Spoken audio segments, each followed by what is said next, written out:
This comic I made really quickly to print before like a festival, so I knew I wanted to make it quick. I knew it had to be like easy to make.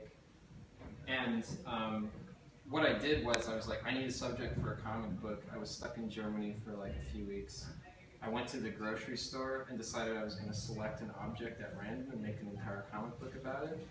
And I selected this like strange Windex bottle I found that just had like the most banal shape to it as far as Windex bottles are concerned. It's right there. This like little thing. So the first drawing I did of this whole comic very likely was just like, these pages were about this big on like drugstore paper with a ballpoint pen, just like really regular materials so that I didn't feel like daunted at the idea of having to do like a comic book with like dipping ink and all this. So the first thing I did was I just grabbed a piece of paper exactly like this, and I drew this Windex bottle like right in the middle of it. And that's how I started. And then I just like slowly added drawings like around it from there, not knowing at all where it was going.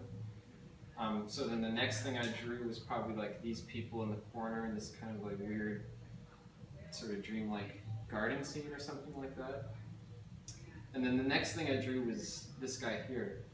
And this is where like things get interesting, because when you're drawing freehand, when you're just drawing like a comic like you're drawing right now, like freehand, it can be daunting because it's hard to draw something and like know where the head's gonna end or like the composition's gonna begin and start, and you don't wanna like have the arm go like through a wall or something like that. But I just decided like, I'm just gonna like look and feel it out, like the eye should start here and I work out, and if it overlaps with another drawing that I've already drawn, like so be it.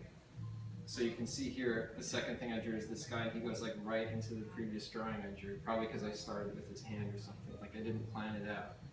And this is something you like can't plan out if you try. You can't like do an under pencil drawing that looks like this. This is something you can only do if you're like just kind of winging it and going freehand, you know. So like this comic was made to like, it was on loose leaf paper. Like if I were to erase something, the paper would be damaged. Ballpoint pen is hard to cover up, you know. So I worked with materials in which I like was forced to like come up with decisions like hard and fast.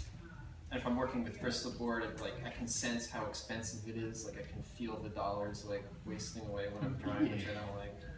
So you can really like change the dynamics of how you draw, like based on your materials and like, you know, like what you want out of the experience of drawing it. Like I didn't know if it was going to produce a good result or not, but I just knew it was important to me that everything I draw was like the first take. Yeah.